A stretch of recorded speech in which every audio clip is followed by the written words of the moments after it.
పాత పద్ధతి పెట్టుకోవద్దు కదా, సంఖ్య పెరుగుతూ ఉంటది, దాని తగ్గట్టు సౌకర్యాలు ఏర్పడేసుకోవాలి. మేము గదే గిరిగించుకొని కూర్చుంటామని కాదు కదా. భక్తుల సంఖ్య పెరుగుతున్నది, గోల సంఖ్య పెరుగుతున్నది, ఆదాయం పెరుగుతున్నది. కాబట్టి దాని తగ్గట్టు ఏర్పాటు చేసుకున్న బాధ్యత అధికారులు. ప్రతిసారి ఈ సంఘటన ఇటువంటి సంఘటన జరిగినప్పుడల్లా గదే కారణం చెప్తే తప్పది, అదే కారణం చెప్పి టైంపాస్ చేస్తే తప్పది. కాబట్టి నేను అధికారులతో వెంటనే మాట్లాడే ప్రయత్నం చేస్తాను.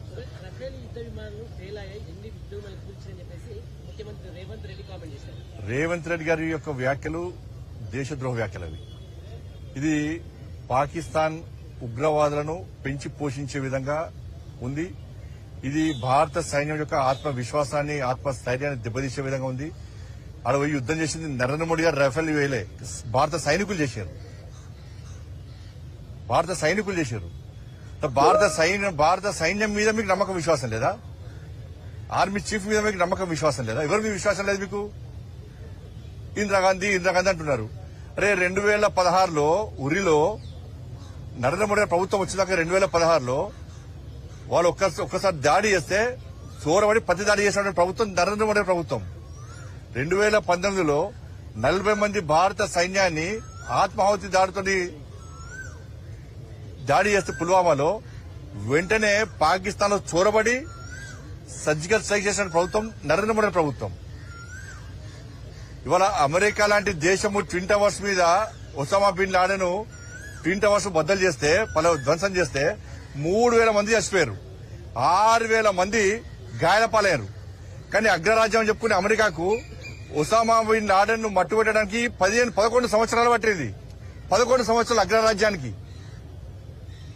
కానీ పహల్గాం సంఘటన జరిగిన 15 రోజుల పాట 9 ఉగ్రవాద శిబిరాలను ధ్వంసం చేసిన సైన్యం భారత సైన్యం, అటువంటి ప్రభుత్వం నరేంద్ర మోడీ ప్రభుత్వం. 11 డిఫెన్స్ బేస్లను ధ్వంసం చేసిన ప్రభుత్వం నరేంద్ర మోడీ ప్రభుత్వం.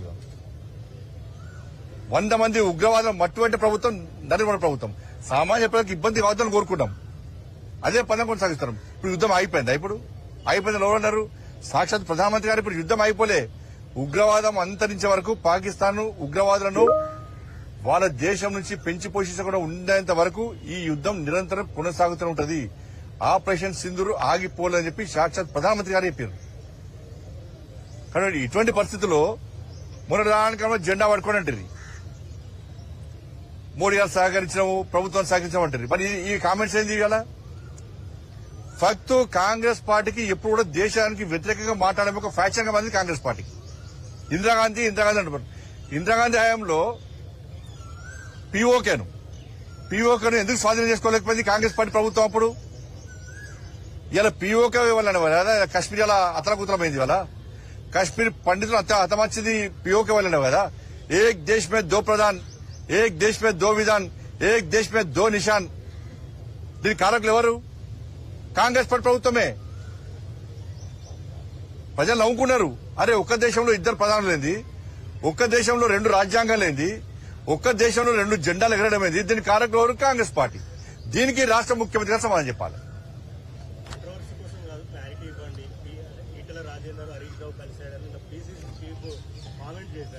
నేను వినలేదు. ఇప్పుడు కాంగ్రెస్ పార్టీ అంత పొలిటికల్ డ్రామా అంతా కాంగ్రెస్ పార్టీదే. ఆ కవితక్క విషయం కూడా కాంగ్రెస్ పార్టీదే. కల్వకుంట్ల ఆర్ట్స్ క్రియేషన్స్ ఆధ్వర్యంలో సినిమా నడుస్తుంది తెలంగాణ రాష్ట్రంలో. ఇప్పుడు 3 పత్తా అన్నాము చూసి చాలా మంది. 3 పత్తాల ఇప్పుడు 4 పత్తా ఆట నడుస్తుంది తెలంగాణ రాష్ట్రంలో. కల్వకుంట్ల ఆర్ట్స్ క్రియేషన్ ఆధ్వర్యంలో 4 పత్తా ఆట నడుస్తుంది. హరీష్ రావు గారు, కవిత గారు, కేటీఆర్ గారు, సంతోష్ రావు గారు 4 పత్తా ఆట నడుస్తున్నది. దీనిలో కేసీఆర్ గారు జోకర్ ప్రశ్న పెట్టారు. దీంతో ఏమన్నా ఇప్పుడు ఈ చర్చతోని, ఈ కవితక చర్చనో దీంతో తెలంగాణ రాష్ట్ర లాభం జరుగుతుందని చెప్పండి. ఇదో సమస్య అనేది. తెలంగాణ రాష్ట్ర ప్రజలు తెలంగాణ రాష్ట్రంలో మీడియాలో డిబేట్ పెట్టి చర్చించే సమస్య అనేది చెప్పండి.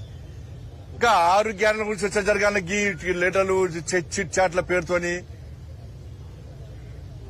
ఇదేం పద్ధతి? వాళ్ళ బీఆర్ఎస్ పార్టీని మీరు గతంలో మీరు అబ్జర్వ్ చేయండి. బీఆర్ఎస్ పార్టీకి సంబంధించిన శాసనసభ్యులు చాలా మంది బీజేపీకి టచ్ లోకి వచ్చినప్పుడు బీఆర్ఎస్ పార్టీ ప్రభుత్వ ఆధ్వర్యంలో కేసీఆర్ ఏం చేస్తుండే టక్కని మీటింగ్ పెట్టి మనం బీజేపీతో కలుస్తుండే నాకు కేంద్ర మంత్రి ఇస్తున్నా చెప్పు లేదా ఒక గదే జిమ్మికులు ఇవన్నీ కూడా. బీఆర్ఎస్ బీజేపీ కలవడం అనేది అసలు బీఆర్ఎస్ మేము ఎందుకు పడుచుకుంటామన్నా? అది ఫామ్ హౌస్ పార్టీ, కుటుంబ పార్టీ, అవినీతి పార్టీ. కవితక్కను అరెస్ట్ చేయకుండా ఉండాలన్న ఉద్దేశంతో బీఆర్ఎస్ బీజేపీతో కలవడానికి ప్రయత్నం చేసింది. కానీ మేము దరిదాపులో రానియాలి, మేము వాళ్ళని దరిదాపులో రానియాలి బీఆర్ఎస్ పార్టీని.